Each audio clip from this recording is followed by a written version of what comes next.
Bisag duha ka adlaw na ang milabay, hadlok gihapon ang nasinatian ni Alvin Kanghagas human nakawatan ang panimalay sa Purok Opringville, Barangay Kalumpang, Jensan. Niuli matod pa sila og LAN aron dito magselebrar sa bag-ong tuig. Gisigurado matod pa niini nga nakapadlak ang panimalay apan dili gihapon kiniluwas sa mga mata sa kawatan. Moto nilakaw na din ko na kalak naman po. Ang portahan nakalak diri sa likod pero dito sa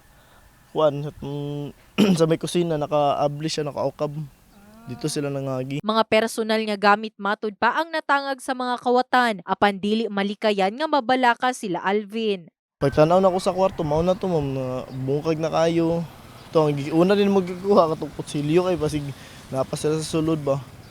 Kay nakita mo na mga lahas na pa man sa kwarto. Nasa salud pa ba marga basig dali sila gawa. Usa ka adlaw human ang insidente, nakawatan usab ang silingan nila Alvin nga na nag-iya og kan-anan nga usa lang usab ka panimalay ang distansya sa ilaha. Ni ngayog rescue sa mua didto. Ya nakamonitor man siyang cellphone ang iyang balay. Moto na ngayo sa rescue gi dali-dali na mo gukod ang kawatan. Nya naabutan na mo dira sa may sabungan da nga side.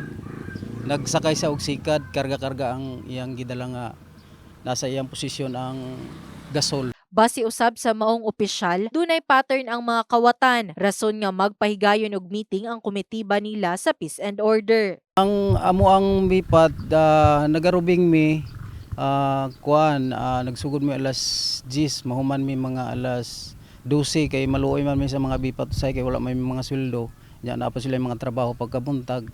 Mga 2 o 3 lang ka oras among rubing. Nya usahay kameraman po ginabantayan sa mga kawatan po. Aduna matod pa checkpoint ug nagaroving sa maong area matag gabii. Pahinumdum na lang sa General Santos City Police Office sa mga residente. Atong kasama nato sa bangko, valuables, atong store nagtago kayo, if possible, mag-install ng CCTV o animal barrier ba atong hero para usigo na atong balay na makasilingan nga maka-witness ana.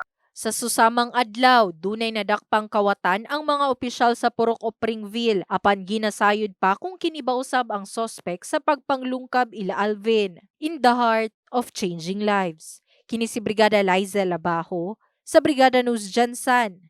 Brigada News.